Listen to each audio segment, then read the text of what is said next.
lights in the sky craft beyond our understanding, and programs hidden in the shadows.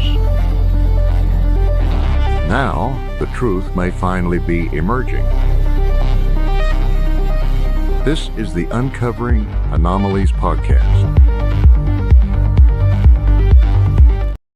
Woo! All right, ladies and gentlemen, welcome to episode 172 of the Uncovering Anomalies Podcast.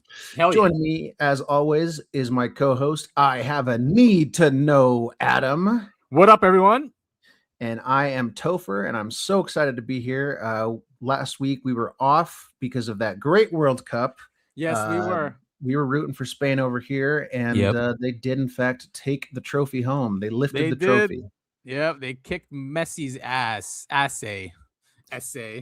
It was a very interesting game. It seemed very lopsided in terms of Spain's domination, but also lopsided the other direction. Argentina I don't watch soccer, so maybe I'm speaking out of pocket a little bit here, but Argentina seemed really dirty to me.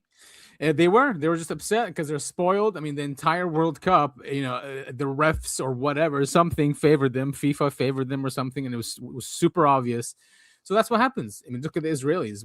That's what happens when you spoil people and let them do whatever they want without accountability. They act like that, and they acted like thugs. And even after they lost, they were picking fights, and that's what happens. Yeah. I did see that the next day, I think, because I didn't stick around for after the game. I don't really care about all of that, but I did see videos from after the game, the Argentina players getting in several fights and throwing punches and all this other stuff. Pretty and dirty, like, pretty Jesus. Dirty.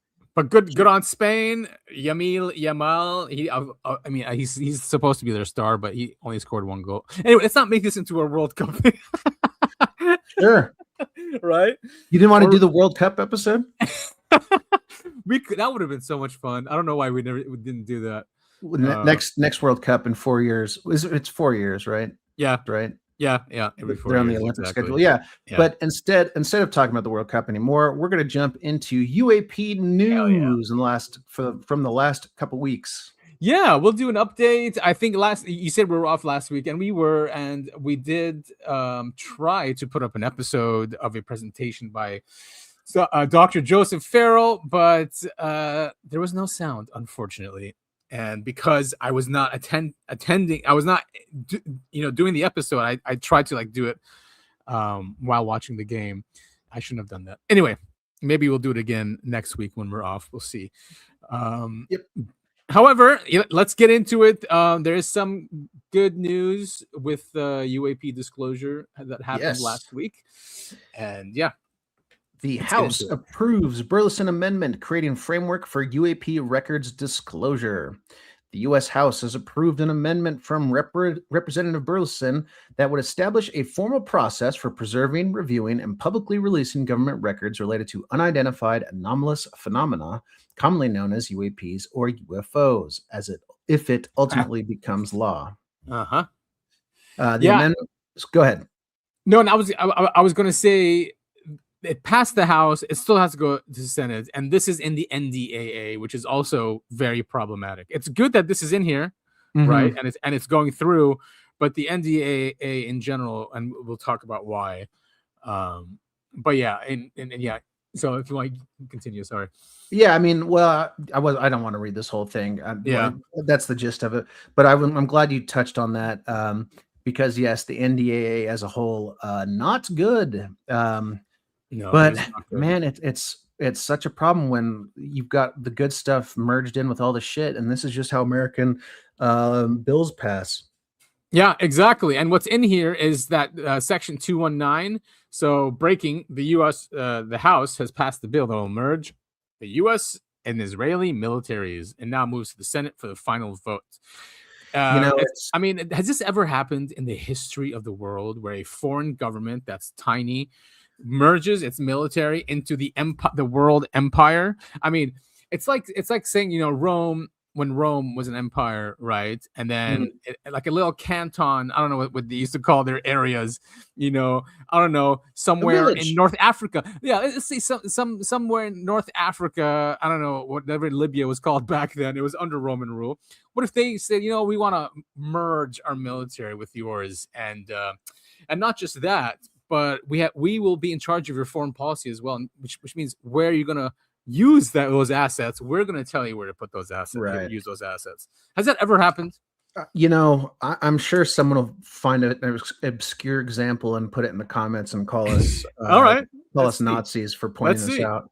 Yeah. But I do find it extremely funny that you've got Republicans talking about how China is spying on us and trying to infiltrate our government.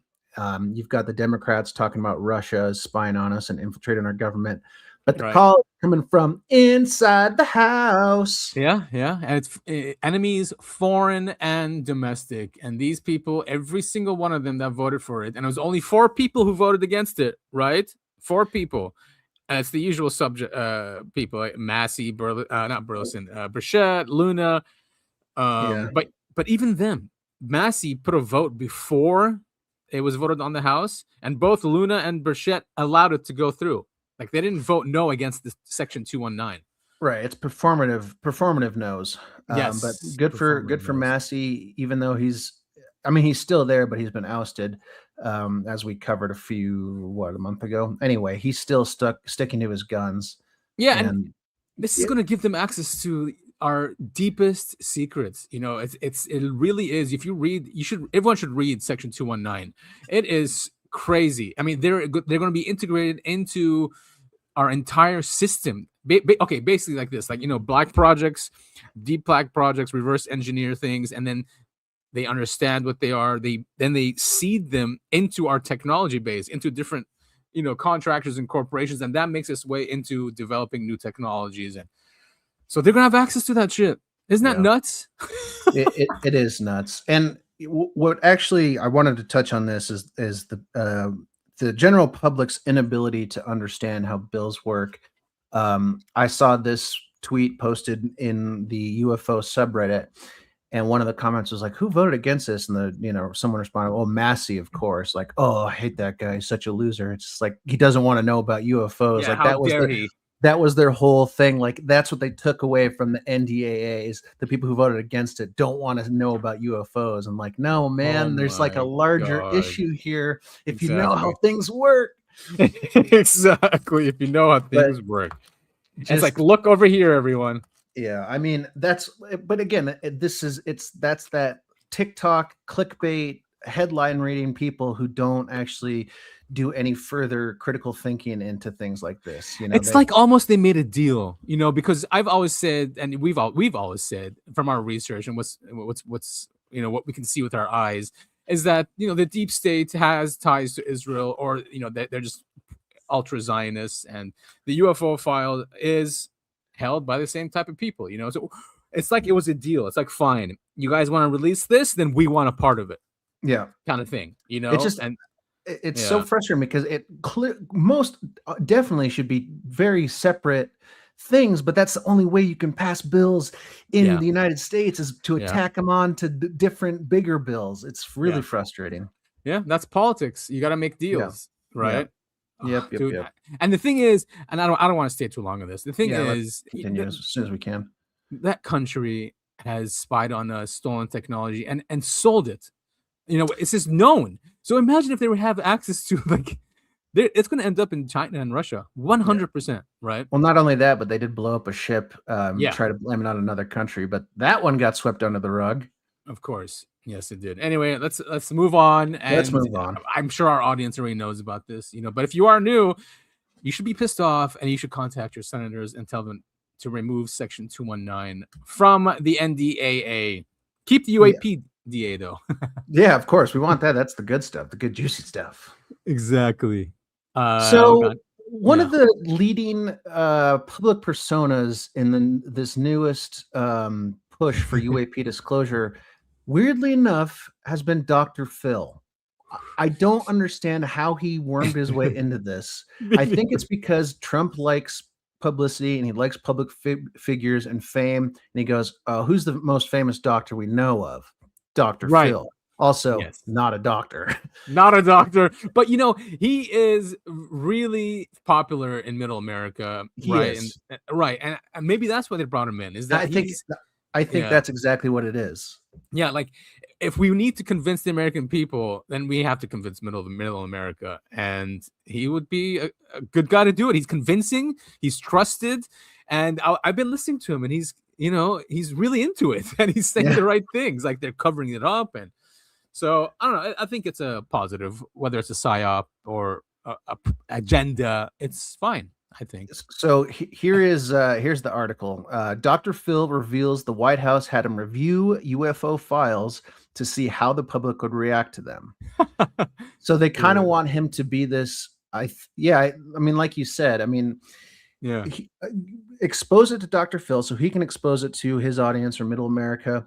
Get the response there in small doses, and he's not obviously going to go on his show and show Klaxor autopsy footage, but just so he is a public figure, a well-known one, and he will probably get the vibe of, are people really freaking out about this? Do they not care? How does this make me money? That's what Trump wants to know. Yes, unfortunately. That is so true. Did you see the clip with him with the potential like military contractors in Pennsylvania? I don't think so. Oh, he's like, build magnets. You want to make money? Yeah. Yeah. I did see that.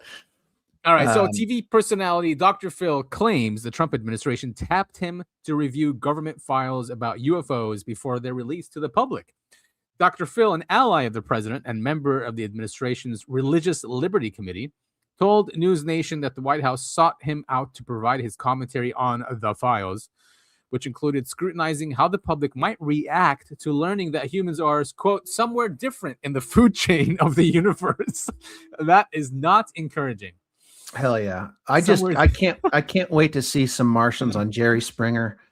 DNA tests say you did impregnate this woman. Exactly. Yeah, this hybrid is your kid. No, Jerry. I think the reason they're giving me access to this is because they want me doing exactly what I'm doing, he told the program Reality Check in an episode that released on Tuesday. I've maintained independence in what I'm doing. They're not scripting me. They're not telling me what to say and not to say. I believe him. No? I don't know. It's Dr. Phil. I think... He just like anyone in his position, they're gonna do anything, say anything to be like in the spot, popular and in the spotlight. So while they may not be handing him a script exactly, they know he's not going to go out there and say UFOs killed JFK. This is why JFK is dead. They've been lying to us about Roswell for 80 years. He's not going to do any of that. No, he's not. Exactly. He's not going to say that Jesus was a hybrid or any weird stuff like that. Yeah. Right. So he may not be handed a script or a teleprompter, but they have a general idea of what he will and won't do. Right. So having allegedly reviewed the files, Dr. Phil said he was convinced they reveal a government cover-up about the truth behind UFO sightings, including government agents treating President Trump like a temp employee and not sharing their full knowledge with him. This is actually pretty brilliant of Trump to bring him on to say shit like that. Yeah. Well, see, there we go. I mean, that's a 4D chess move, right? Yeah, that's what I love to say about Trump. Look at this picture, like he's like Jesus or something. Look at that. Oh my god! But I mean, so just taking that phrase alone, treating the president like a temp employee and not telling them everything we need to know, that's something that the UFO community has. I'll say speculated, but because I don't want to say no, but largely speculated that the president is often left out of the need to know stuff by whatever morally superior group is running the show in the background because the presidents are deemed temporary employees. And I think the common theory is that when Truman made the deal way back in the day, he said no one after me has a need to know about this, right? Pretty much. Pretty much. And to all the government bureaucrats that listen to the show, if you do listen to the show, we are not against you. If you're a patriot and you're keeping it a secret for, I don't know, if it's like I don't know what your justification is. But if the justification is to protect corporate interests, then you're evil and you're a fucker. Okay. Yeah. If it's for, I don't know what it is, if they eat us or something like that, and you think it's going to scare the hell out of us, fine. I understand. Yeah. Like that's, man, spot on. Like if you are protecting the Rothschilds, get out of here. I don't want it. Right. You have no business. You have no, exactly. Fuck you. Yeah. But if these are soul-eating demons from another planet, and there's like a secret war going on Mars that we're sending our best and brightest to go fight, and that's why it's kept secret. Like that'll be like, okay, I understand where you're coming from. That's a lot and would freak people out. But don't protect the Rothschilds. No. And if it is really like a war on Mars, give us a call. We can. Oh my God! I'll go and die on Mars for humanity, of course. For humanity, to be clear, for humanity, not just for fun. Right? Yes, exactly. And not to go protect corporate interests. Oh, dude, that would actually be a good game. Yeah, it's called Doom. Oh yes, yeah. I realized that even like Half-Life is basically a UFO game, like black projects, right? Like yeah. I wish we can continue that, dude. Half-Life 1. Well, I'll find a way to do it. I gotta. Okay. What I really need to do is take out a loan before I'll take out a huge $7. No, listen. 7-digit loan from the U.S. Flee the country. They can't get me. That's brilliant, dude. They won't find you. There's no way. There is no way that could ever go wrong. All right, sorry everyone. We went on a track there. So just to go back to Dr. Phil and the government or bureaucrats treating the president as a temp employee. He says, that infuriates me. How dare they do that? I don't think that's right, and I think we deserve better. Then he goes on to say, I think it needs to be provided with context, and I think that the American public is prepared to handle that. He continued, I think we as a government need to be prepared to help those that have a difficult time with it. Nice. I mean, he understands. He understands. Like you said, he's not a doctor, but he also he comes off as some type of therapist, right, or something. Yeah. So that's how he's approaching this subject. That it is going to drive some people crazy. It's going to change their reality, their view on reality, right? And if the government's going to do this, they need to do it the right way. Yeah, and again, I mean. Remember we talked about all those priests, I don't know, again maybe a month ago, that they were supposedly they were in the know, and the whole point was so they could see if people were going to go crazy and they could calm people down. So I feel like there is a kernel of truth behind this, that the government is actually doing this testing to see how people will react. I mean, because we had the priests, and then the tranche, I think it was the first tranche came out like the next day or the day after that. Yeah, exactly. Of course, that included nothing about the religious aspect of it. It was just lights in the sky. And then we've got Dr. Phil essentially saying the same thing. So there's got to be some truth behind the government actually concerned about this, and B, preparing to release some news, some real news, not preparing. Yeah, and maybe of course trying to shape the narrative. How can they benefit from the narrative, right? It's actually, I'm sure we're going to talk about. Are we going to talk about jiu-jitsu on the basement? Oh yeah, we'll get there. Okay, because unless you want to cover it earlier, let me know, and then we can do that. No. You brought up a good point about shaping the narrative, and that's a big part of what Corbell was talking about. But we'll save that. Okay. All right. So this is another thing that also came out last week, in addition to the UAP Disclosure Act. Exclusive. President Trump has directed the Department of War and the intelligence community to waive non-disclosure agreements for former government employees and contractors who want to cooperate with federal UAP investigators.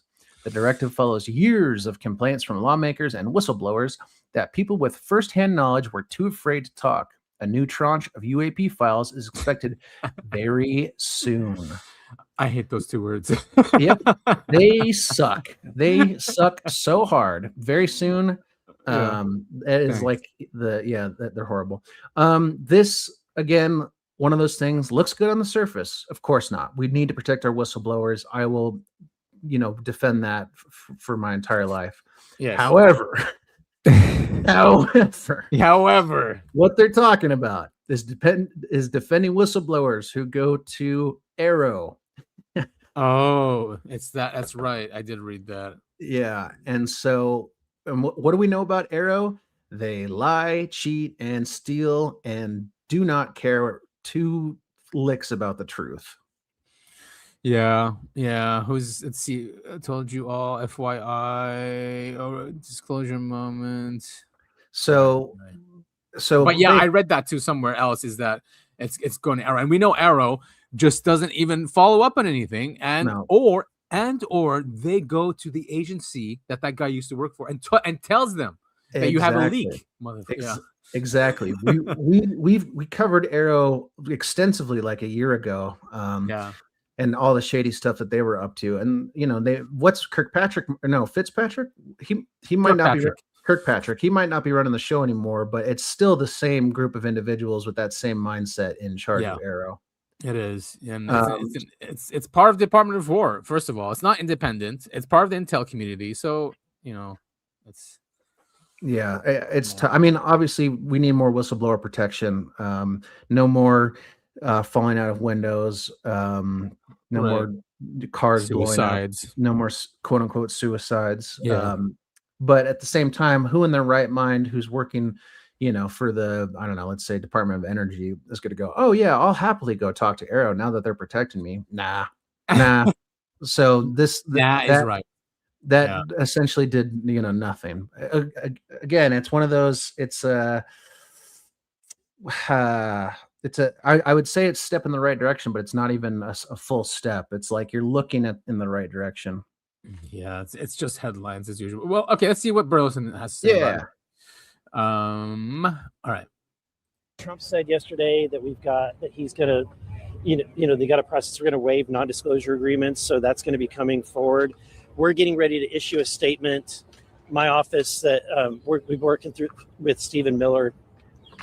If you have information you want to come to my office, we can shepherd you through. He's giving me multiple avenues to make people feel comfortable, so that they can waive their non-disclosure agreements and then provide information in a secure environment. Are there people who have already expressed interest in doing that? I mean, yeah, I've got a meeting tomorrow morning. So I think it's going to shake some things loose. Hopefully, more people will feel confident and comfortable to come forward. Trump said yesterday. Wow, he's got a meeting. When is this? This was this was this morning. So he's got a meeting tomorrow. All right. Well, hopefully we hear something. Well, we probably won't hear anything unless that person decides to publicly come forward. Yeah, this is the guy we want. To talk about it. Because he said he would. This is Eric Davis. This is the guy. Mm-hmm. That they waive his NDAs. He said, "I will spill the beans. I'll say everything." This is great. Yeah, and he's the one who saw all the aliens, the files. He's the one who talked to Bush about the Holloman Air Force Base. Yeah, I'd love for this guy to just say it. You know what? Here's what I'm going to say. We're a small time podcast.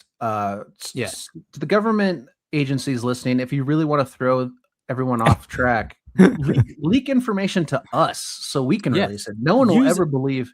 Right. No one will ever believe we released breaking information about UAPs. I mean, look, the names, it says it right there. We have a need to know.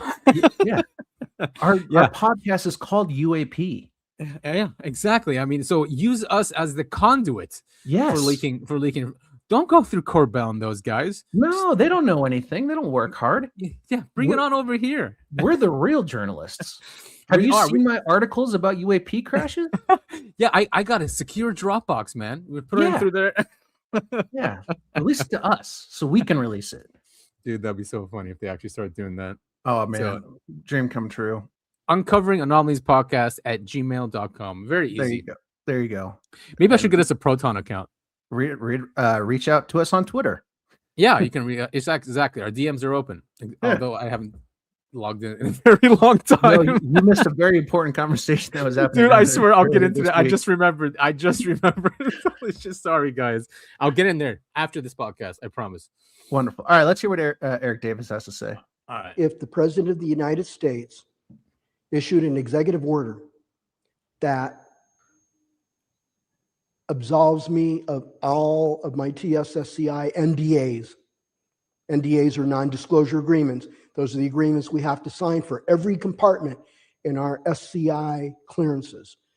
So if the President waives or absolves my obligation to those NDAs, and I get subpoenaed by Congress, somebody on Capitol Hill, some committee, either in the Senate or the House or the both, to reveal everything I know that I learned from my investigations, both unclassified and classified, into the legacy UAP, crash retrieval, and hardware reverse engineering and HI programs, I would do so. If I could be waived from that or absolved in some fashion by presidential order, and if Congress subpoenas me, yes, I would go and tell them everything I know. If Holy the President of the United shit. Man, Come on, Eric. Come on, Eric. Dr. Eric. Dr. Eric. Yeah, I mean, this is one of those things they're talking about protecting whistleblowers, but I mean, this is who they need to give a, I don't know if pardon's the right word, but just come let them spill secrets. But again, it's one of those things that I feel like the reason, unfortunately, the main reason why they don't let people like Eric Davis come out and speak and why they're so big on clamping on the story is because it reveals what the U.S. military has or doesn't have. And that's what they're trying to protect. I think, you know. Mm-hmm. Yeah, I don't think he'll probably be careful of not saying that stuff, right? He'll probably say yes, it's crash retrieval, and yes, the aliens, you know, he'll confirm. Right. But even say about them.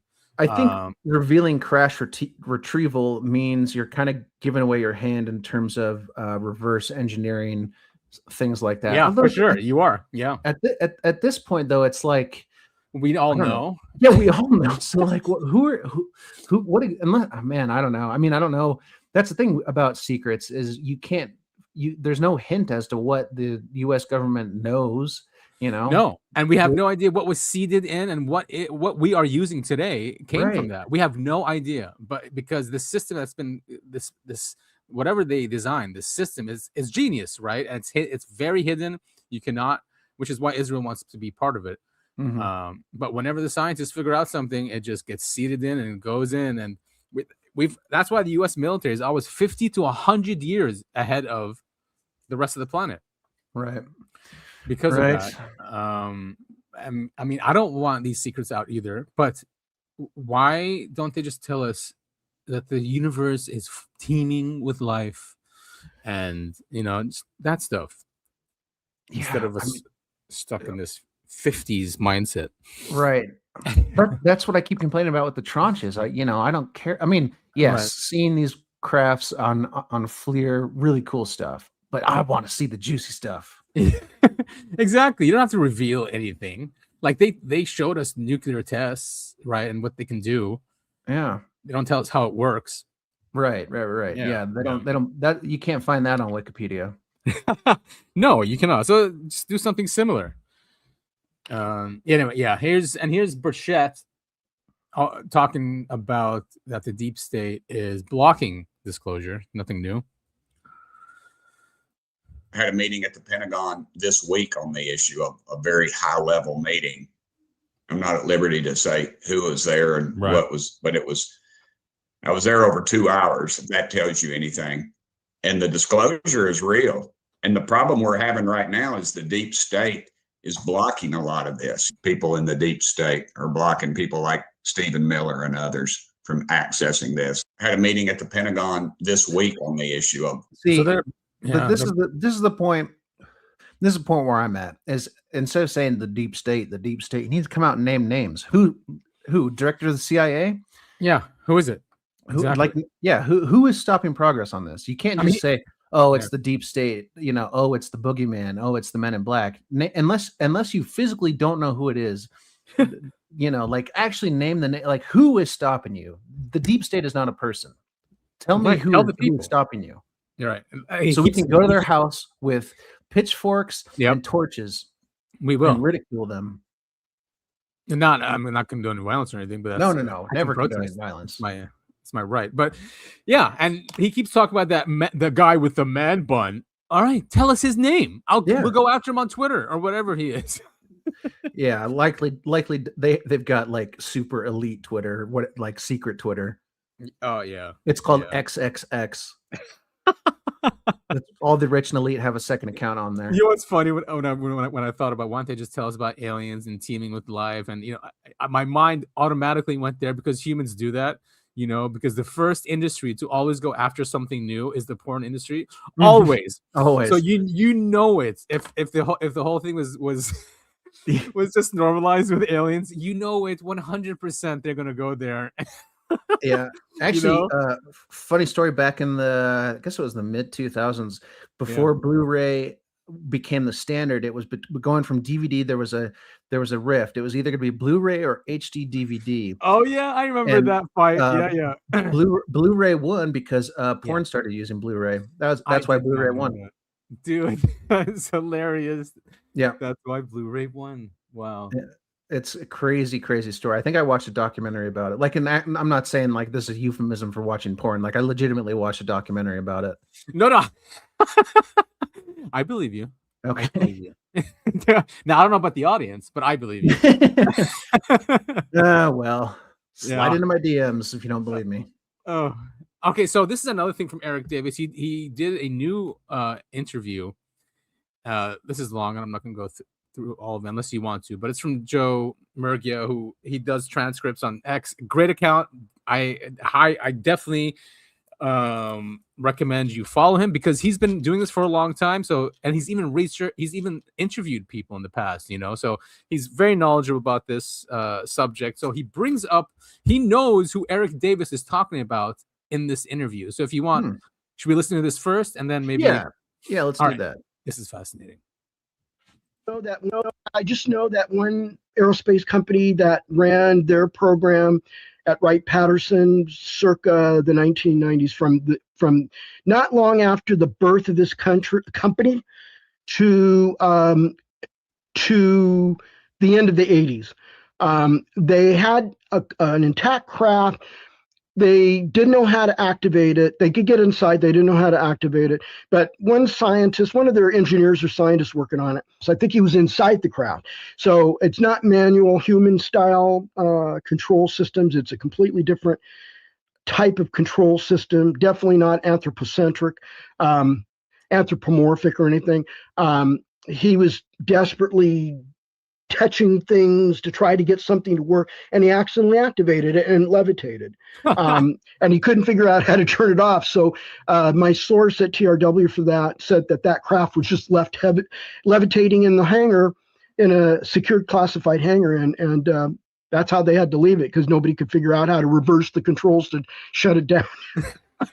That is so crazy, man. That is wild. So it wasn't even anthropomorphic. So the beings weren't even like humanoid. He said they had no idea like what these controls do, who it's designed for. Man, I can't even imagine. I know, dude. This stuff's so cool. This is the stuff that should come out. What's wrong with that? Exactly, right? That's what I like. That's the stuff I want to know about. Yeah. And why not have the whole human family be part of it? Why are they like left out? That is such cool. I don't know. It's too bad.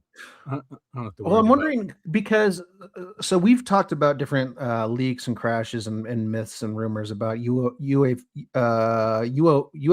specifically, how they might be living craft, like the craft itself might be alive, and you just interface with it, like you plug your brain into it, and that's how you control the craft. And like I wonder, because you still could have humanoid aliens. If they're just if they're sticking a probe into their butthole and that's how they control it, like you could still technically do that with 2 arms and 2 legs. Yeah, no, the only reason why it's in there is because it has to connect to the bottom of the cerebral. I don't know what I'm talking about. No, but yeah, I mean, I don't know. That is really cool. Again, this is the stuff I want to see in the tranches, not FLIR. I mean, the FLIR stuff, again, it's cool, but this is the kind of stuff I want to see. Exactly. And he does name the scientists. Joe does. Where is she? Oh, Mary Elizabeth Elliott. And he's basically saying here, bring her now that you can waive the NDAs, bring her in. Mhm. She's working on the craft. And so how does he know that? Is it this interview? Wait. Davis once again confirms the Wilson Davis notes. Also, Mary Elizabeth Elliott illegally leaked him info about the intact craft at Wright-Patterson Air Force Base. Oh, About But as far as like your work at NIDS, were you ever privy, and you probably can't even answer this, were you ever privy to any classified information that would give you a clue that that Roswell did happen? Not Roswell specifically. I was given leaked classified information by someone who was an executive administrative assistant and field security officer for one of the legacy aerospace companies that no longer exist. It got absorbed by one of the other legacy aerospace companies after 2000 or about that period of time. And that individual revealed that Wright-Patterson Air Force Base, where they had a facility at, her company that employed her, and they had intact craft there that they were trying to reverse engineer. And so that I knew about. That was illegal information. She shouldn't have told me, but I didn't have security clearances with the need to know to get that. That was leaked. And that was kept very quiet until the leak of the Wilson notes, in which elements of her story, of that woman, that's a woman, that individual's story, were included as context, to provide context to the Wilson notes. It wasn't, it was just kind of glommed on to the Wilson transcript to provide context. Dude, okay, so that's how we knew her name. That's where Joe gets. It's from the David Wilson memo the notes that were leaked. We've never done a show on the David Wilson notes, did we? No, we haven't. Dude, that'd be a lot of fun to go through them. Those notes are something else. We'll put it on the list. All right, nice. So what else do we have? And this might be a foreshadowing into a show we want to do about the 4 different alien beings or species. Nice. Right? Yeah. Right. You brought it up to me, and you do want to do a new paper on that, deep, and then we can go into that. But this is Eric Davis again. Yeah, he's all over the place now. He is, and I think that's encouraging because we need this guy to just not be scared of his NDAs. Exactly. All right, so here's him talking about the different beings. Of this. My question for you is, now I'm not trying to push you to break your NDAs here, but I know you can't say much, but in those photos and reports, were those species involved in those photos and reports that you saw? Just one of them. And there's a minimum of 4, and that was my slip up for not clarifying that. There's a minimum of 4. The best example of the number of, I don't know if you would say species versus morphology. You have to look at Bob Emenegger's book, his companion book to his 1974 television documentary, UFOs, Past, Present, and Future. Yeah. And he's got a section in the middle of the book showing graphics of the taxonomy of different UAP craft that have been observed and investigated by Project Blue Book. And then there's one with the taxonomy of NHIs or aliens. And that's that section on the taxonomy of the different NHIs / aliens, or UFOnauts, as Jacques Vallée calls them, is an excellent example of the variety of different type of UAP beings or crew members that have been reported and investigated and encountered. So there's a minimum of 4. The insect, and as I qualified as at the May 1st, 2025 House Oversight Committee, I clarified that the reptilians and insectoids are not a species well, they are. It's just that they morphologically resemble what they're familiar with on Earth. So, for example, the insectoid is going to represent a type of NHI species that resembles or looks like it's got the facial and body morphology of an insect or a praying mantis. Yeah, but that's not what they are. They're not a praying mantis by any means. They're not an insect by any means. It's just that's how they appear. Right. They're not an evolution of a praying mantis, actually. Yeah. And so the same with the reptilian. It doesn't mean that they're reptiles. It just means that they resemble an Earth-type reptile. Remember, these things, we don't know that they even come from Earth. So, but that doesn't mean that's exactly what they are. We don't have, I'm not aware that we've got any deceased ones. I'm aware that we've recovered deceased grays, and the grays are like the little ones you saw near the end of Close Encounters of the Third Kind. The little guys, diminutive bodies and really large heads. Is that the one you saw in the photos? The grays? Yeah. Okay. That's fascinating. Okay. And I don't know how much information you can give about these photos. Was it some of the famous crash sites that we've heard about over the years? Is it Roswell? No, this was foreign intelligence collected. So this is a foreign crash, and that's classified. So I can't get into that, but it is the photos I saw came from the site of a foreign crash retrieval during the Cold War. Got it. Like, how does that work exactly, Dr. Davis? So basically Russia. Oh, you sent me that alien from the Russian. You think he's talking about that? Is that why it was resurfacing?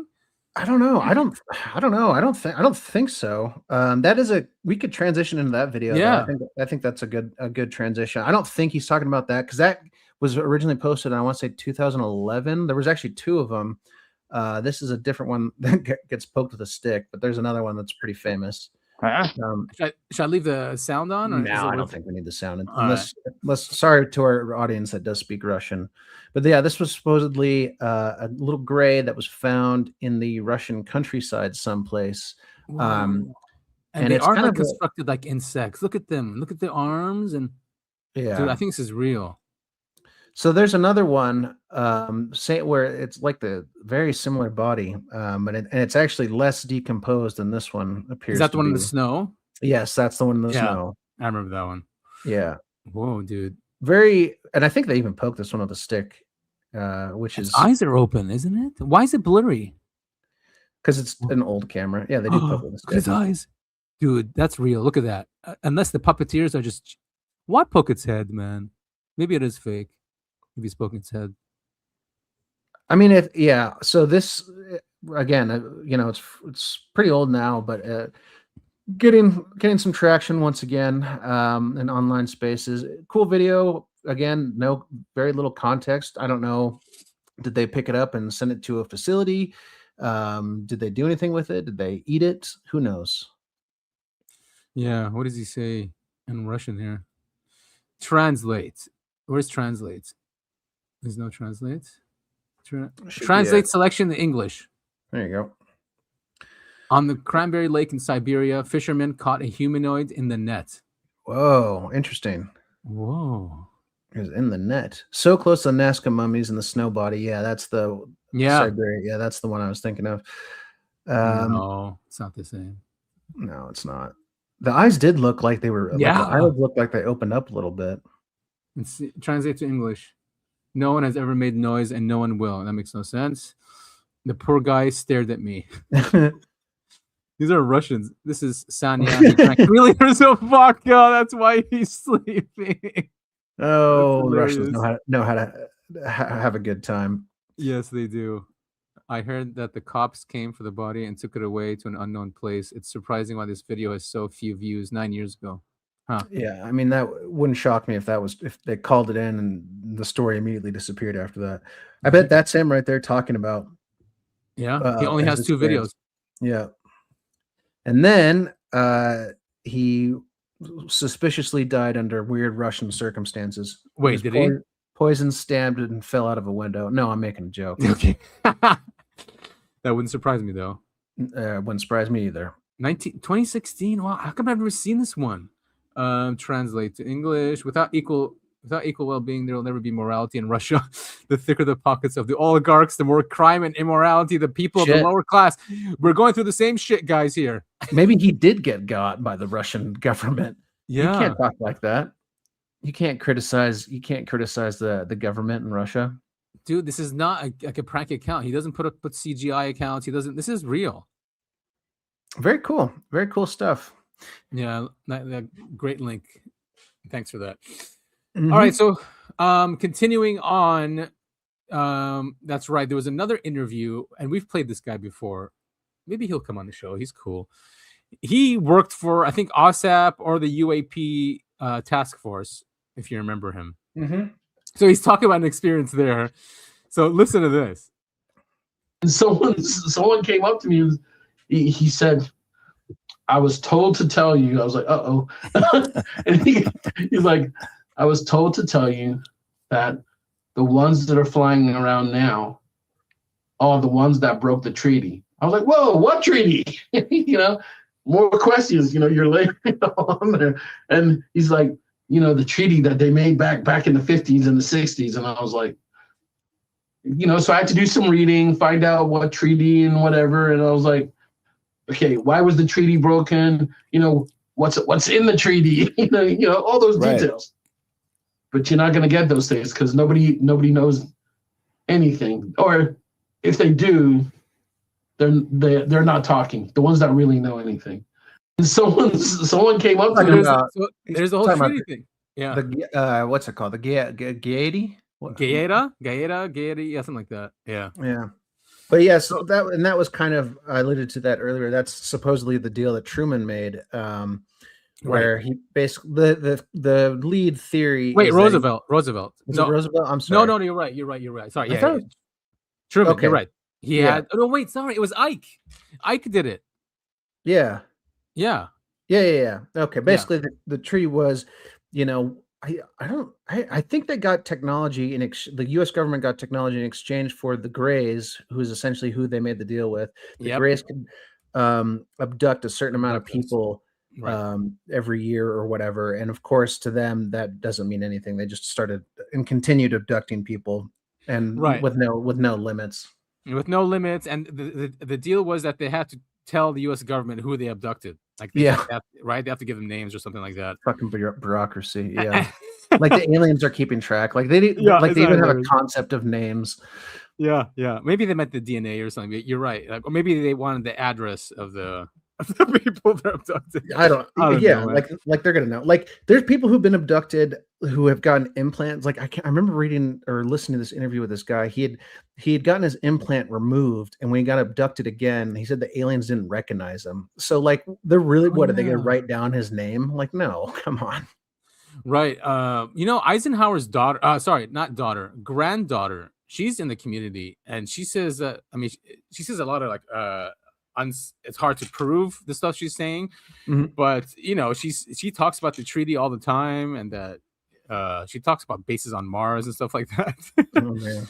I don't know if we want to reach out to her.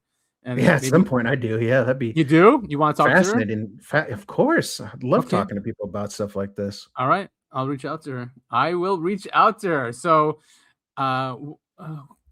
yes, cool, dude. That'd be fun. But yeah, that's the treaty he's talking about. So it is interesting that the ones who are seen are the ones that are breaking the treaty. But again, is it a treaty when the U.S. can't do anything about? Like if you've got a treaty with two parties and one party is breaking the treaty and the other party can't do anything about it, did you even have a treaty in the first place? Exactly. Yeah, I don't know. I mean, maybe you can use her name is Laura Eisenhower. Maybe you can use her as a source. The source for that agreement if you want to do a deep dive into it. For sure. Right. The only thing that gets me about the Gaeta Treaty is why in the world would the Greys feel the need to even treat with the U.S. government? Oh, because we were using nukes on them. I think they just the U.S. government or humanity became on par with them when nukes were developed. Right. Yes, they can shoot them down or whatever. They can turn them off. You can't turn off 1,000 at the same time. So I think they were forced into a treaty or, you know what I mean? It's they were almost dealing with peers, even though they don't see us as peers, but it was like, all right, whatever. Let's sign something with these guys. Someone gave all those monkeys in that cage a gun. Absolutely. Yeah, man. Crazy matches.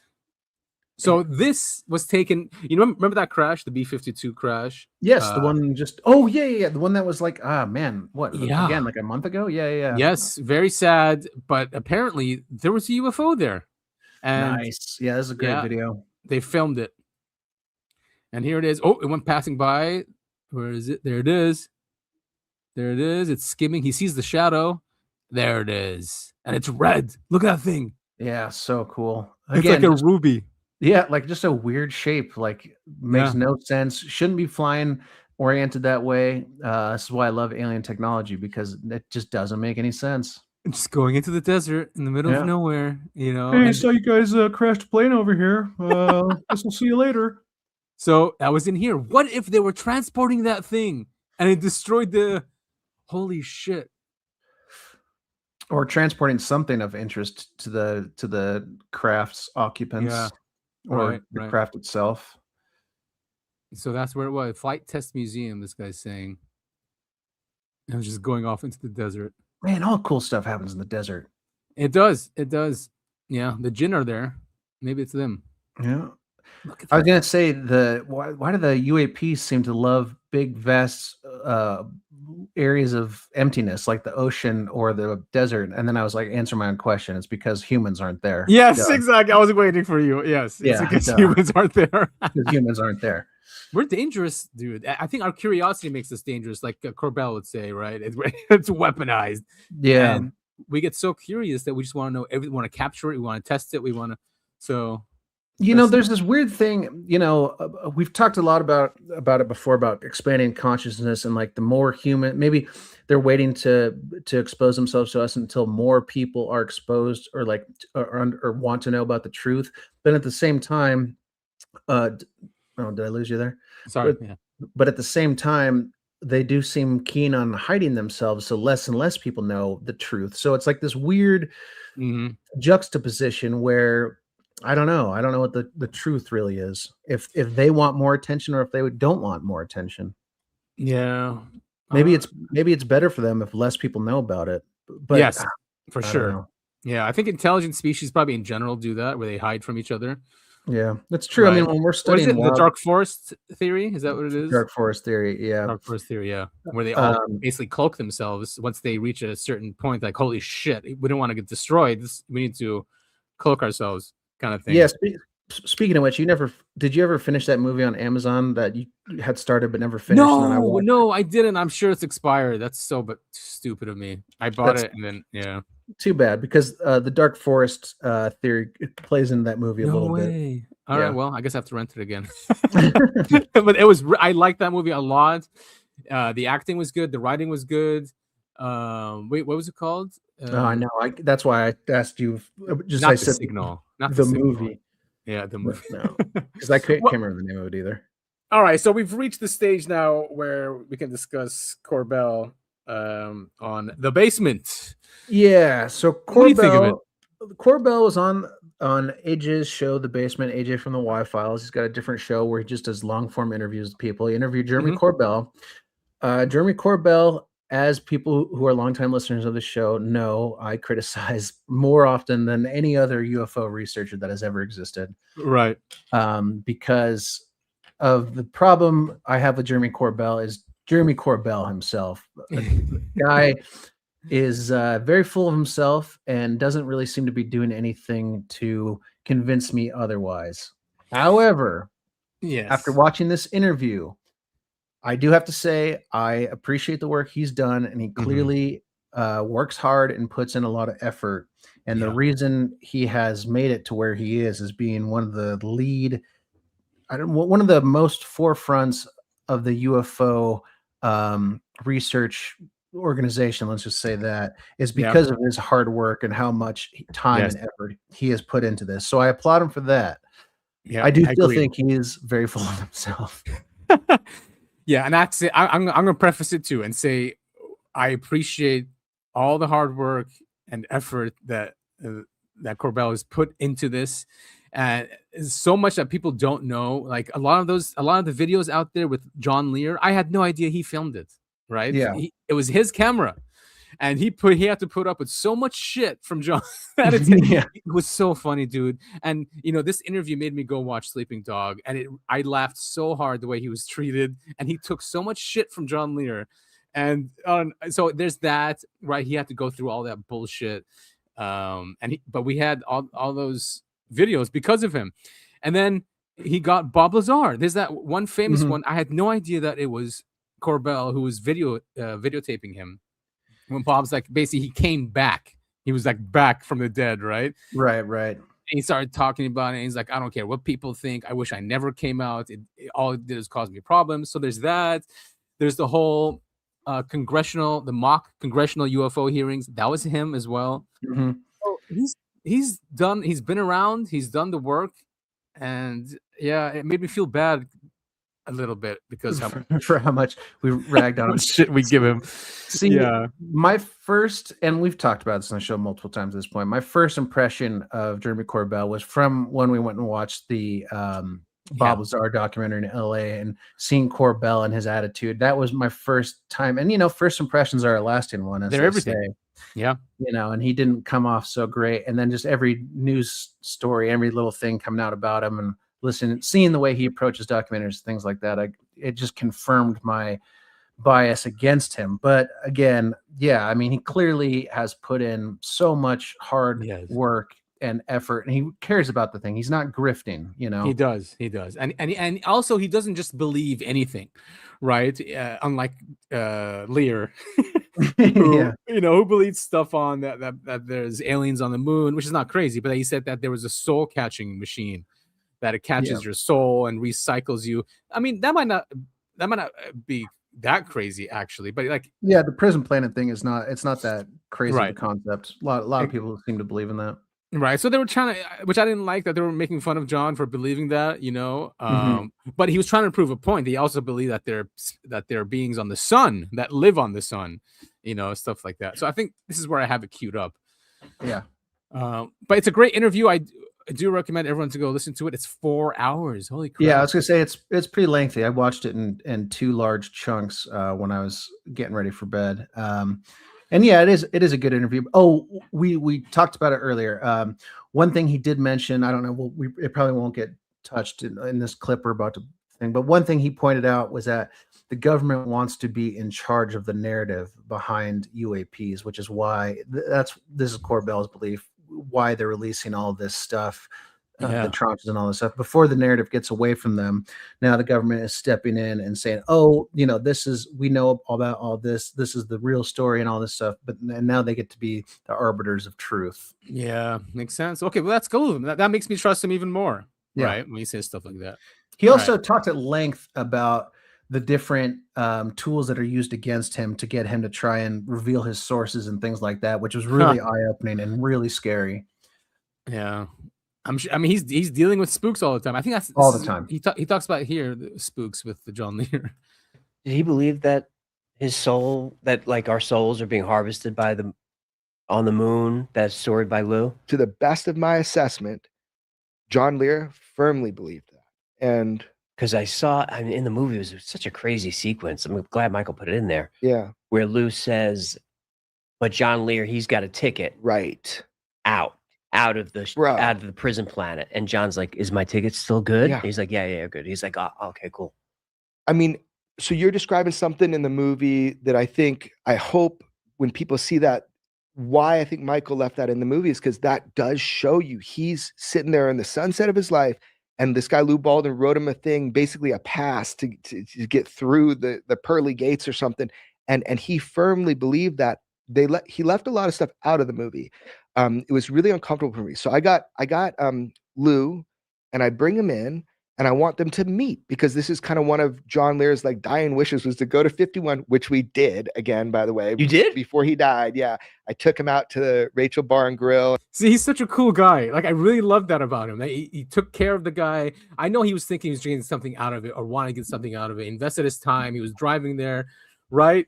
Yeah. But still, he took care of this guy who treated him like shit. Right. Yeah, there's a funny story. This whole interview, like you said, is worth watching. There's a whole thing about having him fix John Lear's toilet. That's right. And then so this whole thing, because they talk about John Lear for the first it feels like about an hour. Yeah, half the show, I think. Yeah. And Corbell was there essentially gathering as much video testimonial footage of John Lear, and he was going to make a documentary, and at the very end John Lear signed away the rights to his family or something, and so Corbell couldn't make the movie. And it was that was pretty much, that's how the story ends. And it was kind of this, he felt like as a huge slap in the face, but he wasn't sure if it was a slap in the face or just John Lear wasn't mentally wasn't aware of what he was doing. Right. And he signed it. Yeah, exactly. It would be weird for him. Well, maybe he just wanted to fuck him at the end too. Yeah, who knows? I mean, yeah, and he does go on to say that him and John Lear were not on good terms by the time John Lear passed. Even though he took care of the guy. So yeah, let's continue the story. It's a great one. We got shook down by two intelligence because they know John Lear. Of course. Yeah.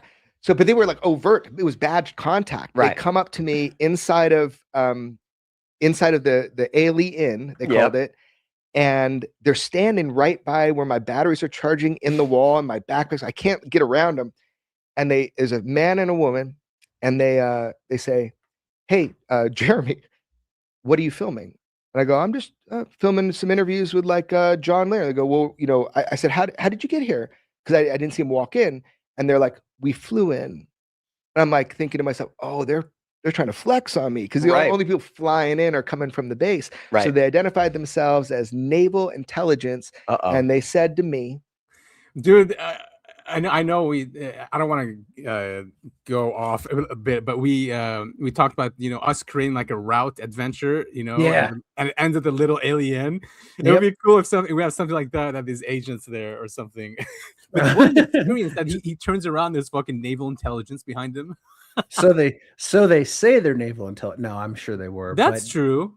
Yeah, it is one of those things where like, Jesus Christ. And again, I'm sorry, I'm going to keep referencing stuff from this interview that we're not going to end up touching. No, good, because it's long. So yeah, he talks about how one of the biggest, most frustrating things is they're spending all this time and effort keeping tabs on people like Corbell when we're fighting a war in the Middle East at the moment. It's like, how do you have the time and resources to dedicate to people who are just UFO hunters when we're in a war? That is a good point. Just going after Lear too with the stuff. It makes me like even believe the stuff on the moon and the sun is true. Yeah. I mean, I would love to meet one of those guys. I'd be like, hell yeah, man! Show me your badge. How can I get a job? How can I help you guys out? You want to sit down and do an interview for a podcast? Yeah, exactly. Like that's probably why we don't get approached. Yeah, probably. All right. "Where's Bob Lazar?" Which is just this bizarre thing for me to, where's Bob Lazar? Because you didn't connect with Bob yet. No, I had not met Bob Lazar, and I was filming with John Lear. This is like my indoctrination into the high strangeness, right? Yeah. I'm standing there, and they're really trying to be ominous, like they're trying to press me a little bit. I never experienced that before that time with agents. And I was just being a kind of shithead. I go, "He's right there." And there's a photo of Lazar on the wall. So I was kind of taking the piss out of him. ONI does not have a sense of humor about this. Right. And so, stone cold face like that. They didn't even look where I was pointing with my finger. And they're like, "You're not thinking about going over the gates, are you?" I go, "Oh, no, I wouldn't think about doing that. I hear there's a $600 fine if you do that." Like, I was just like messing with him. So at the time, John was sleeping in the car because he take a lot of naps, So he had kind of was done with it, and I had just been interviewing. You were safer with the Serbian dude than here. Yeah, quite possibly. Yeah.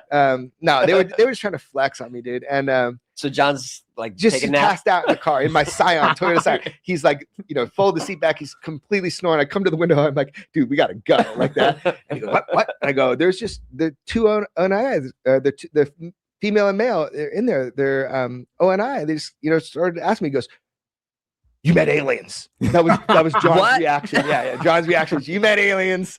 And maybe he was right, dude. Like, stop. Like, there's a reason why Corbell, tried so hard to be around Lear. I mean, anyway. Yeah, I mean, the guy was a factory of crazy UFO stuff. He was, and he was so active online, and his clips were great. And anyway, rest in peace.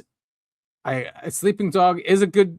Did you watch it yet? I'll get to it eventually. I'm in no rush to watch it. Yeah. Because I'm still, like I said, I appreciate the work Corbell's done, but as a person, I'm not sold on the guy. Yeah, exactly. And I caught myself doing that. But yes, like you, I appreciate And maybe one day we'll have him on the show. Yeah, hopefully he doesn't listen to any of our past episodes or even this one. It's okay. We do praise him. We just do, don't kiss yeah. his ass 100%. Yeah. So News Nation, or sorry, 8 News Now did something in 1989, a documentary called UFOs, the Best Evidence, the Paper Trail. Ooh. So this is in 1989. So the only reason why I want to share this is like, it's the same shit. If not, they actually had more evidence. Yeah, there's George Knapp in there. Yeah. He's the one who did all this. So 1989. And who's this? So anyway, it's a good one. Yeah, I'll have to. I don't think I watched this, so I'll have to. Oh God, they got Philip Glass. Yeah. Oh, Aviation writer. Fuck that guy. Yeah. For those of you who don't read my articles, Philip Glass, grade A asshole skeptic. He would do all sorts of scummy things to try and disprove aliens and come up with bizarre, horrible explanations for what people were seeing, and most likely worked for the CIA, or at least was a CIA. Yeah. 100%. He was getting money from them or whatever.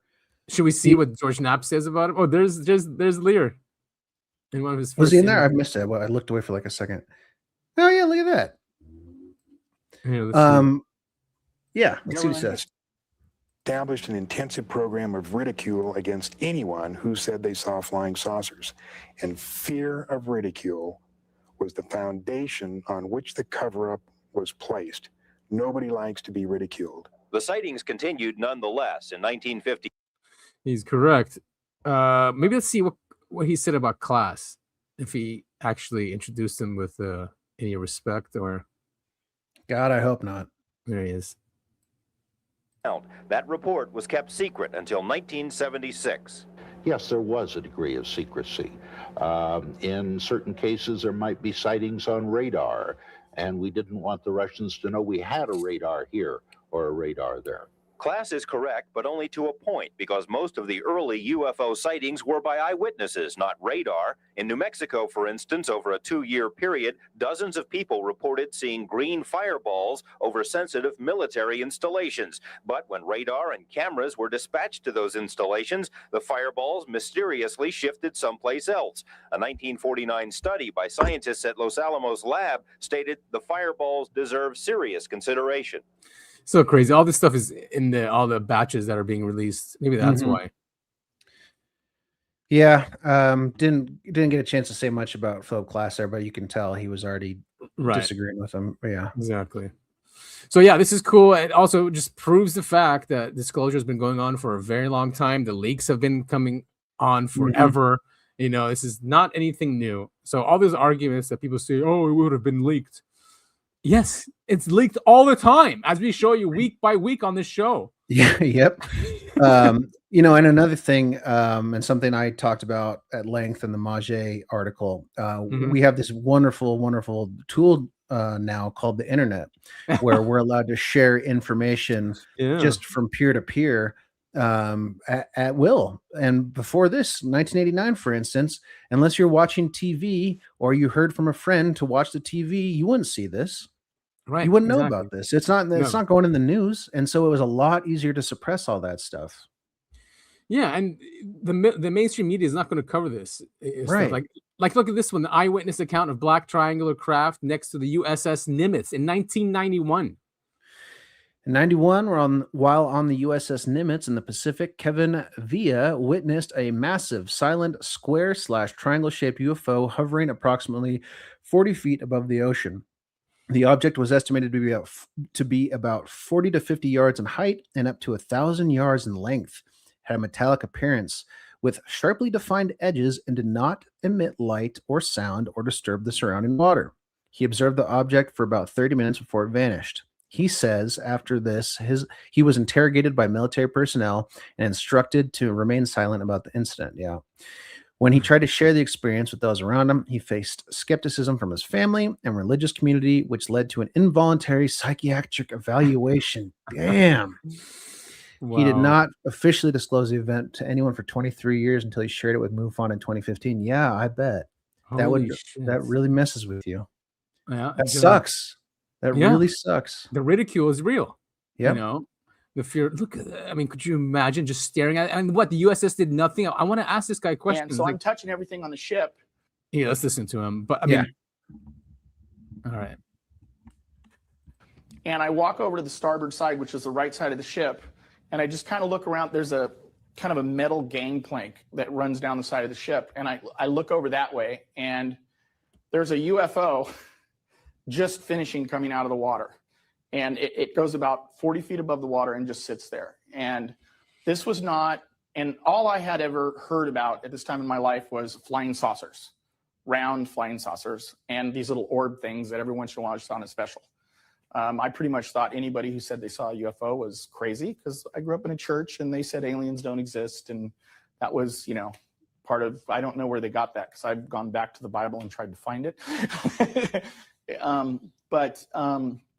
So there's this, it wasn't round, it wasn't an orb, it was what I saw was square. I mean, the ship itself, I'm pretty sure was a triangle, but I couldn't see the whole thing. But the side I saw was 40 to 50 yards high, larger than the Nimitz long. This is what I saw. It was about 300 yards to maybe a mile off the starboard side of the Nimitz up front. Part of it was obstructed by the tower of the Nimitz. And everybody I've talked to, they're like, well, expand on it. Tell me more. I can't tell you more. I stared at it for a half an hour. I mean, every sensation I ever had in my life went away. I just stared at it. I mean, what do you do when you see a block floating in the ocean? And underneath it, there was, the ocean was lit up, but it wasn't like there was these round light spots on it. It just was illuminated. I just stared at it. I don't know what else to say. Everybody, last night I got inundated by all these people thanking me for telling my story. And I'm like, my story's not a big deal. I stared at something for half an hour. I mean, it's a big deal, but it's not like I can't expand on it. You know, I didn't see little windows with little green men looking out. It was solid. There were kind of pronounced lines down the ship. I do remember that. And the only reason I know it was a half hour, because I actually referred back to the logbooks. I actually looked at the logbooks for the ship. And then when I went up to the tower a couple days later, I wanted to see who was in flight ops, and found out that it was just the admiral, the captain, and the flight boss. But they were up there, which is 360 degrees glass. So they saw it. I'm now convinced they knew it was there. But I just stared at it. And going back at it, I realized I stared at it for half an hour. It only took me about 5 minutes after this buzzing started to get up and look around and see it. We were actually on darkened ship for 41 minutes. And of course, after it left, there was about another 5 minutes before they unlocked the watertight door and I went in. But I just stared at it. I mean, I was thinking something, but it's not like I have a racing mind. You know, I'm thinking about, what are my kids doing? There's always 50 thoughts in my head. I had this job to do that. My mind was blank. I mean, it was just totally blank. I was just sitting there looking at this thing floating above the Pacific Ocean off the starboard side of the most powerful, second most powerful, the Abraham at the time, just floating there. We weren't doing anything. Jets weren't being scrambled. We were just sitting there. The ship had almost stopped to a crawl. We were just sitting in the middle of the Pacific Ocean with this thing floating off the starboard side that was as big as us or larger. And I know I've said it. That's all I could do was look at it. And then towards the end, it kind of moved slightly, kind of almost like a turn, which is when I saw that there was an angle. And I want to say that it went up and disappeared, because I think I saw it start to go up, but it was so fast that when I kind of noticed that upward motion, I looked up. And I'm a guy that's taken pictures of the SR-71 disappearing over the horizon. I did infrared imaging of it. I did spectral analysis, all this thing of this jet when it took off. That's a fast plane. You know, they say it goes Mach 3, it goes much faster. You can watch it go over the horizon like this. I couldn't watch this thing disappear. It was that fast. It was just there and gone. And the thing I remember the most is after looking up, I looked down at the water expecting this huge wake, you know, coming back at the Nimitz from whatever power, nothing. It was, the waves were doing, it was like nothing. There was no force down in the ocean, nothing displaced. It's fucking crazy. Wow, dude. Just absolutely fascinating. I know, right? You can tell, like, he's not like waking it up, or he wasn't hallucinating. What shocks me is that no one else was willing to come forward. I mean, he did say he got What were the in the? He said it was the admiral and someone else that was up on the tower. He went to go check. He said it was only them. He goes, he's pretty sure they knew it was there. No, but they had but I think in the actual tweet it said military personnel told him to keep his mouth shut. Yeah, right? that's true. That's true. We didn't hear him in the Yeah, but I mean, Jesus, no one else is willing to come forward and talk about this. Seriously, I have to wonder. Like, it doesn't. That's a reach. I'm touching everything. I was going to ask if they were sent out there specifically to see that thing. Probably. Yes. And that's why maybe it was on shutdown and it was only the admiral. He wasn't supposed to see this thing. Everyone else was sleeping or I don't know what. Yeah. It's kind of risky to do. That was that was where my mind was going. Because that is very risky to do. Unless all they have is the people in charge of the military, all they have is a location. They don't know what they're going to go see, but they just say, hey, go out and check out what's out here. Something similar happened. If you remember the other whistleblower, Matthew Brown, he said that the presentations he was looking at, one of them was a picture of a triangle UFO, he said. And he said that we were monitoring the Russians who must have known that this ship, comes and goes from this area or something like that. So we were monitoring the Russians who were monitoring the UFO in the middle of the Pacific. Crazy stuff, man. Yeah, absolutely. Just wackadoo. Yeah. I know, they're completely different world out there. It's like they want to keep us away from it just so they, the economy can keep going and, so they can figure this thing out. Or I don't know, dude. If they just involved us, it would probably be better, Yeah, I hope so. I think. Yeah. if they were honest about this, the Nimitz would have had like 50,000 just small boats following it, saying like, "Oh, I want to see the next UFO." Maybe we can't blame them for not telling the truth. You're right about that, about humanity, because remember that guy in Brazil who had the UFO thing? Like the entire state came to his farmhouse. Yeah. The entire country. What I have this? Oh, sorry. It was because of Trump and his magnets. It reminded me of something. How do those work? Yeah, exactly. So here he was at the Pennsylvania Defense and Innovation Summit. As you all know, we have a $1.5 trillion budget coming in. Topher, how can we benefit from this $1.5 trillion? I mean, we can become a defense contractor somehow. Okay, I've put a lot of thought into this. So one, probably the easiest one, we form a religion and get recognized by the U.S. government, so we can be accept donations and not have to pay taxes. Right. We can start an AI company and just mock up all this stuff going like, oh, we've got this great AI. It's going to take over the world in 10 years. We just need $100 billion. And they'll be like, AI Messiah. Here's a blank check. Take it. Or we start. Never mind. I can't say that one. We'll get in trouble. If we start praising a certain, if we become a mouthpiece for a certain global government, I'm sure they'll pay us to continue their work, and we'll get a lot more followers that way too. We definitely will. Yeah, we definitely will. So, and if Trump would give us advice, he would ask us to focus on magnets. I wonder why magnets. Yeah, interesting. Yeah. And critical minerals, and I hope you're going to do magnets. Somebody out there, I hope you're all brilliant people. Magnets. Do magnets, okay? I'll tell you how to make money. Do magnets. You're doing a lot of great stuff. Do magnets. Because one thing we don't have, but we're getting close, but do magnets. So. Dude, I'm sure there's like a crazy gold rush to make magnets now. Yeah. He said the U.S. government doesn't have it, which means you can make tens of millions of dollars if you can figure out how to get magnets. Just do magnets. Just do magnets, everyone. Do magnets. I'm gonna go to the store once we're done recording here and buy every magnet I can find. now magnets use what do you call it? What is that called? Elements, not elements. Rare earth elements. There we go. Yes, and China has control of that. We don't. Yeah, I'm wondering what he's trying to like. I wonder if they're going to start pushing like maglev trains and stuff like that.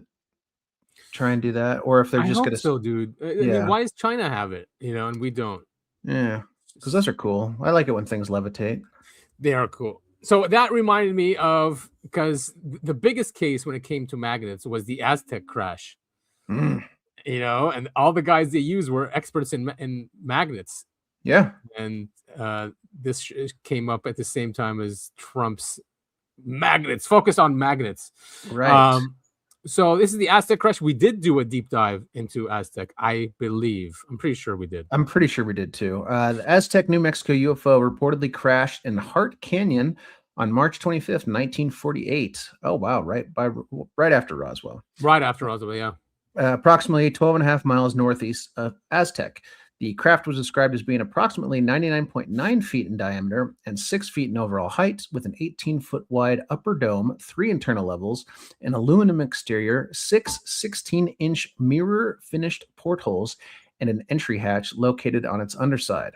The account claims that 14 to 16 bodies were recovered, with the occupants reportedly wearing one-piece blue flight suits, and that the recovery operation lasted about 2 weeks. It further states that the vehicle was disassembled into 3 equally shaped pie-shaped sections for transport to Los Alamos using 3 World War II-era M25 tank transporters, which were stabilized with 2 39 by 39 by 9-inch concrete footers. The diagram attributes the crash and recovered details to information allegedly provided to Frank Scully by oil speculator Silas M. Newton, who introduced him to, in quotes, Dr. Gee, described as a composite identity representing 8 scientists. Yep. The account was published by Frank Scully in 1950, with the original illustration by William Steinman in 1986. Additional details from Scott and Suzanne Ramsey, and the AutoCAD rendering completed by Michael Stratt in 2019.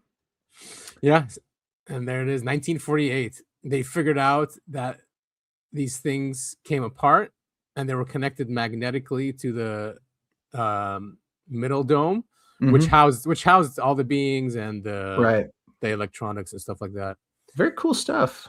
Yeah, really cool. And that craft was the one that had something and like an encyclopedia or something that looked like Sanskrit, and they sent it to Oppenheimer. Yeah. They sent it to Oppenheimer, who understood Sanskrit. Yeah, right. It's all coming together. It is, and that's where the whole MJ12 stuff comes. And the third temple, apparently, that's what Jeff Cruikshanks out of from Australia says that he dug up. He sent us that presentation actually. Oh, nice. Where they say that. So he thinks the MJ12, it was the 12. They designed it to be like the 12 apostles of Jesus, right? That they wanted to refound Israel and the third temple, and we see that going through because the National Security Act was just a couple months after Roswell. So yeah, it all, like you said, it's all coming together. Crazy stuff. It is. One more thing. There is Jason Somoza. He's great. He's out of the UK. He's an amazing researcher with the UAP. He's like us, where he brings it into global politics and religion, right? Especially eschatology and stuff like that. He did this. When was this? 2 years ago. He talked about he was going through. He did a deep dive into Tom DeLonge, right, and TTSA and that. He had McCaslin in there. Nice. And we haven't heard any more news about McCaslin, have we? No, we haven't. So this is even before he disappeared. Right. This is a great deep dive. So we'll link it so you guys can watch it. He has a great channel, Jason Somoza. So and this is here. This is McCaslin. He's giving a presentation. Yep. Again, nothing. He's not too impressive, but he's a patriot. Clock hour might not see too many people showing up, but we're all engineers, and I know that we all grew up going to early class and not waiting to noon like the social sciences students. So it's a real treat for me to get to try to outline for you what we are doing in the Air Force Research Laboratory and in our effort to create new choices for our Air Force. Let's see if this is advancing yet. Oh, it's on the side. There we go. I'm sorry. It's not behind me.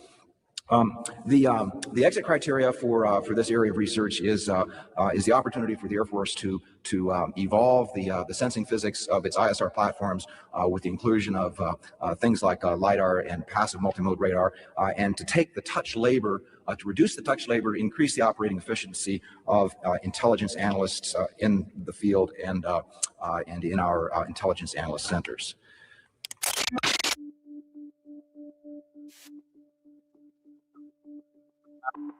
This is from the John Podesta emails that were in the WikiLeaks.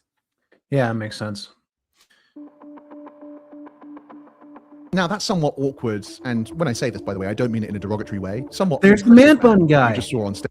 Yes, this is the man bun guy. That's the man bun guy. Deep State. So it's Jason Somoza. He was in the skiff. Yeah, we found him.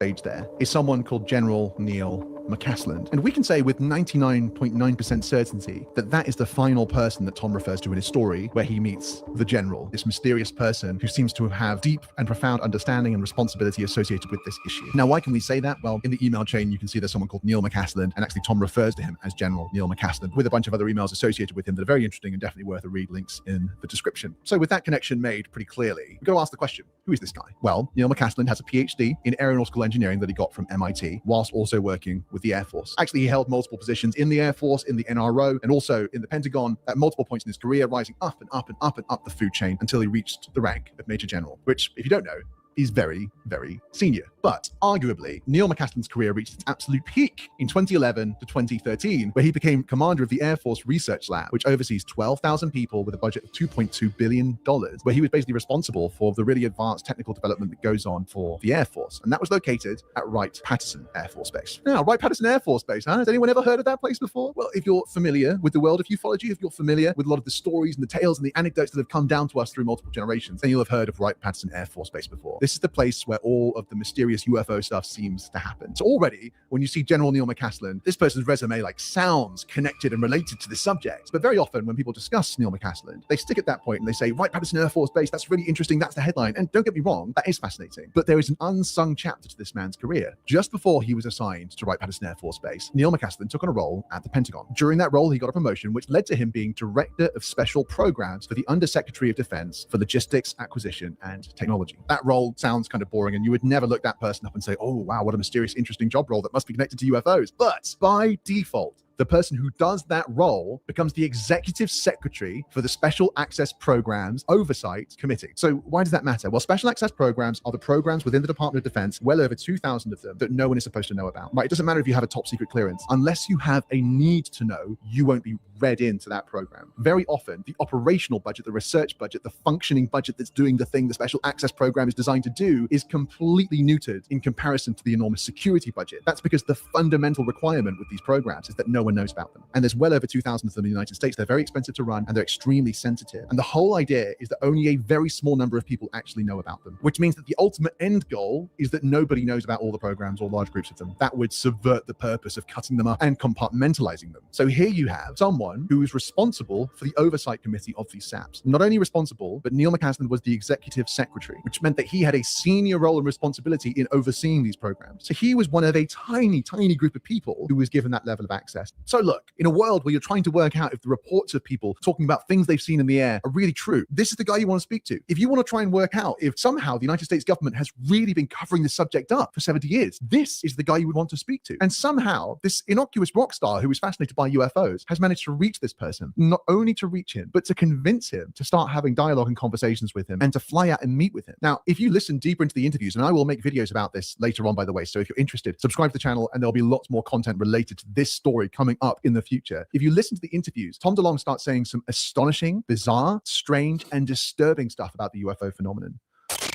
The UFO phenomenon is interested in the bad things, and it brings along a lot of bad things. The way it's explained to me is that they are gods. The pain and the anger and the emotional energy of all the war is something that they're interested in. Humans organize around a priestly class. There's multiple different races. It's not just one specific kind, and the different races don't get along with each other. Genetics and biology play a major role in all of this. The entire UFO phenomenon is about multiple gods that fight amongst themselves and by design factionalize mankind into different religions to step back and let us fight each other, so it has other things that it wants to accomplish. Traces its roots back to antiquity, long before the ancient Greeks, going back to Atlantis and beyond. What you have is something that doesn't like man, period, and something that has some kind of plan for what man is to be. But it's not just one group, some that have been here forever, maybe long before we were. It has a tendency to stay in charge. I had one person tell me extinct ancient civilizations are possibly evidence of those who who did not obey. And then there's other groups that are outside of the solar system that are just bad news. To keep us from elevating our consciousness, government is very aware that this intelligence is pitting different countries against each other based on religion. The UFO phenomenon has a hive mind. Some of the bodies that were retrieved in the back of the brain was a transmitter. They potentially don't have souls. And right when I sit down and I have a chance to bring this person on board, and he stops me and he goes, when I was a kid, I used to read a lot of Greek mythology. They feed off fear that Atlantis was real. Something was very important about that time frame and very important about who the humans were at that place. These things are zipping around and doing weird things with animals, doing weird things with people and abductions. They're off trying to accomplish something. He claims that this information. I'm gonna have to sit down. I'm gonna have to sit down and watch this whole thing because that kind of stuff is right up my alley. Yeah, dude, we should bring him on because I think we'd have a great conversation. We'd have to show ourselves though, I think, which is fine, I guess. That's fine. Maybe we should just start that and see where it takes us. Yeah, I mean, I already have a little bit, but yeah, maybe we could throw a show in every once in a while where we're on camera. Yeah. The problem is all of these guys, the big YouTubers anyway, or podcasters, they've all got fancy backgrounds and stuff. Like even like, look how nice this guy's got, shells and the lighting. Yeah. And whereas we're not doing all of that. No, because we're not YouTubers. We're real podcasters. I mean, and still to this day, our podcast is more popular in audio form, right, than in video. But I would love to have a conversation with Jason. He's, like you said, up our alley with this kind of stuff. He talks about the eschatology too. He's really good. Yeah, check out his channel. Yeah, we'll just have to verify that he's not deep state before we get on there. Yeah, or like MI6 or something. Yeah. Right? Because he's got a man bun. Blade Runner. Now, I hope everyone here listening has seen the Blade Runner movies. They're great. Harrison Ford was the main character in the first one, and then what's his name? Great actor. Gosling. Ryan Gosling in the second one, and Harrison Ford was a side character as well. But yeah, these movies are great about it's a cyberpunk world, so it's like technology has become the new god. Right, and AI. There are these things called replicants that look like humans, but they're not humans. Right. And they were used basically to construct projects on Mars and the moon, instead of humans. Yeah, and I think the overarching theory between both movies is it boils down to what is a human? What makes us human? What makes us human? Because they try to copy almost Genesis in a way. I don't want to ruin things for people, but Gosling's character in the movie, remember he goes looking for something and it was like, it was trying to implant memories in him, and they were like, and the humans were through satellites would affect him as well, right? I don't remember that. You don't remember that? Yeah, No. dude, through satellites. Yeah, I just know in the first one there's like 6 different versions of it where sometimes Harrison Ford's character is a replicant and sometimes he's a human. I think in the final version that everyone accepts is like the canon one. Actually, you kind of have to with the second movie. Yeah, Harrison Ford is in fact human, but right. I think it was Ridley Scott, right?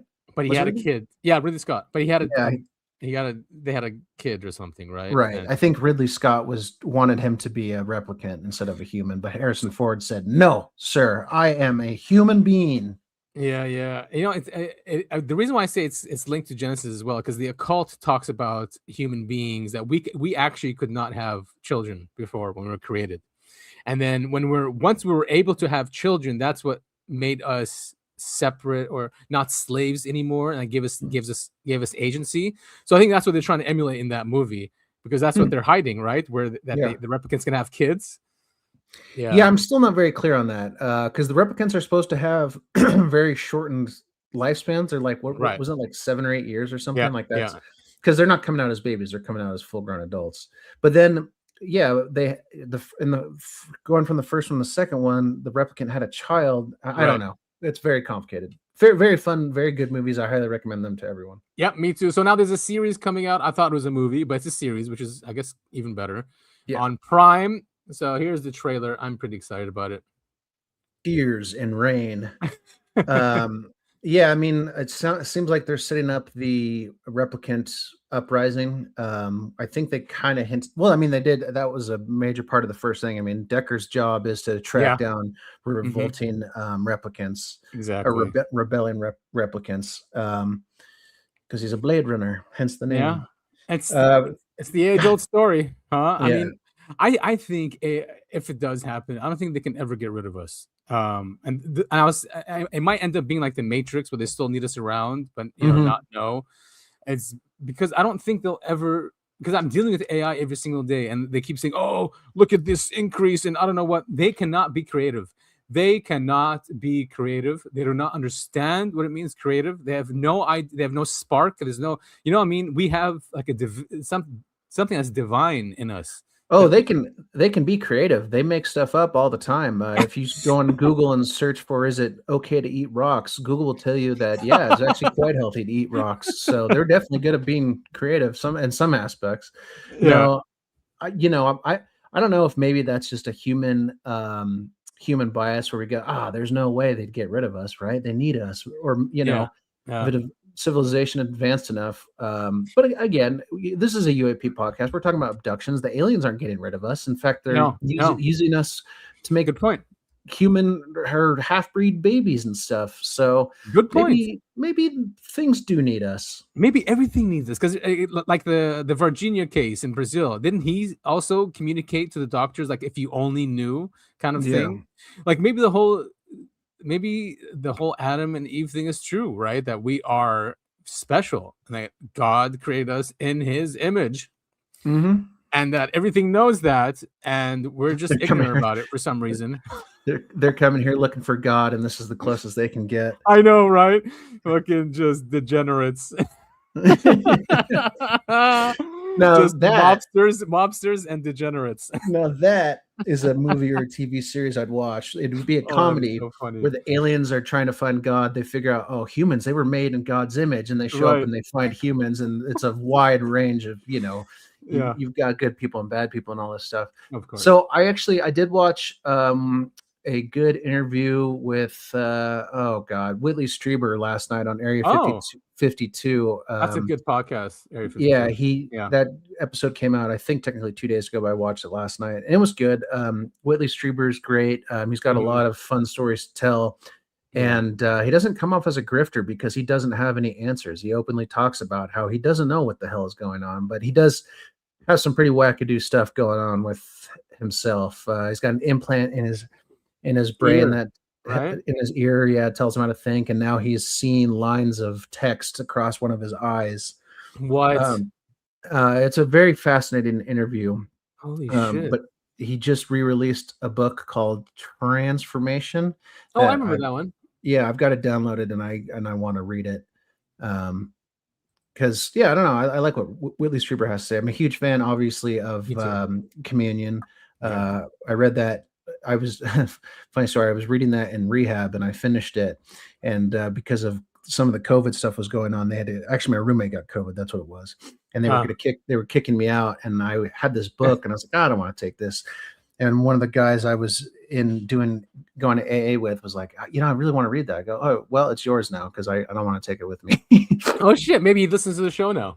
Yeah, maybe. I mean, who knows? I go by a different name here than I did when I was in rehab. But anyway, fun episode. Lots of stuff going on. There's always stuff going on in the world of UAP. There really is. And for those that say, how could they keep a secret? They can't. Not they really this one. can't. Maybe the specifics and stuff, but no, they just can't. And I mean, I think you can't say one's a liar and a grifter.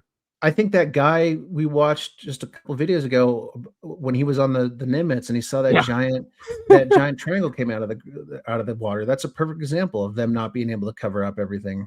Exactly. Yeah. And he's just like, he's like, I just stared at the thing. He's like, I didn't think about anything. I just stared at it. And it's like, sorry, that's all that happened. Yeah.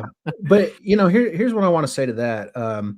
Don't do the government's work for them. One of the things that was, I don't think he talked about it in the short clip we watched, but it was in the original tweet, is he got a lot of ridicule from his family and religious community. And that is strictly because the government made UFOs such a sensitive subject. So when someone comes to you with crazy claims about something that happened to them or they've heard about it happening, don't dismiss them outright just because it sounds wackadoo. You've been propagandized to believe that whatever they're saying is wackadoo. You've been conditioned, and how to react. Yeah.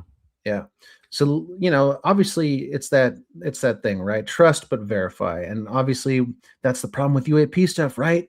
Can't verify it. Can't verify it. It's so hard. And so hats off again to people like Jeremy Corbell who are going out there and doing their best to verify these things. You know, they're doing the hard work. And they're out there, right? And Corbell's out there doing interviews and he's pushing this stuff, and you know, and he says that most of his business is from real estate, and I believe him. You know, it's not like we make any money off this stuff, so it's a passion that we have. Yeah. And, you know, as passionate as we are about it, we're not putting in, you know, the full-time jobs like some of these guys are doing. I mean, because we can't, not because we don't want to. I mean, we have to. We don't have the hours for it. I mean, we could start investing in cameras and lights and stuff like that and slowly building up, you know, if we want to be, I mean, if you want to be YouTube stars, we'd have to do it that way, you know. Right. If we want to see traffic and money coming in from YouTube, that's what we have to do. You know, we have to invest in lights, cameras, and action. And action. Yes, we need a producer. You know, who's going to sit there and switch and I don't know what and try and get us interviews and, you know, really take it seriously. But, you know, we're one of the few shows that push this information out there of what happens every week. I don't see many shows do that. So if you want proof that something is going on in this subject and it's taken seriously by the government and by the, you know, large parts of the population, then our show is proof of it. You know, you don't have to go that far to say like things are happening.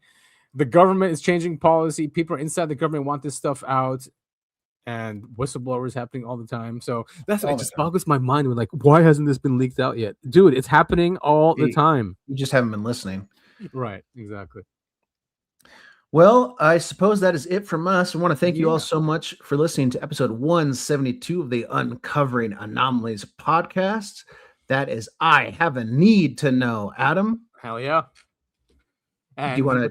Yes. So you guys can follow us on X at UAP the podcast, and I'm at Breakaway Civil, and Topher is at Topher at all. We're on all of the major platforms, I would say. You're listening to us right now. So, but if you're listening to us, go over on YouTube, subscribe to us, like these videos, comment if you can. It really helps us out over there. And, we're really fighting against the algorithm here. Yeah, and if you want to be a guest, you can pitch us at Uncovering Anomalies Podcast at gmail.com, and we'll take a look and reach out to you. If it works, we'll love to have you on.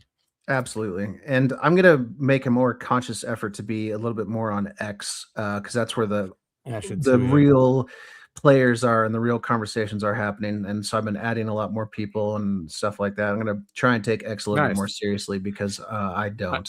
I got, the thing is, I was constantly on there, but I have the 2 side projects, which are completely taking my time in addition to other things. But yes, X is very important, and I will get on there, guys, and I guess confirm a show we have, right? Coming up. We will be off next week. I am finally moving. I've been living in South America since the end of 2025, and now I'm moving to Europe, and I'm moving on Sunday. So I will not be around next week, but I think we have a show planned anyway. Yes, we will redo with success this time Joseph Farrell's presentation about the breakaway civilization. It's an excellent one. You guys will love it. So we will stream that one next week. Fantastic. Well, thank you all so much for listening, and we will see you all next week.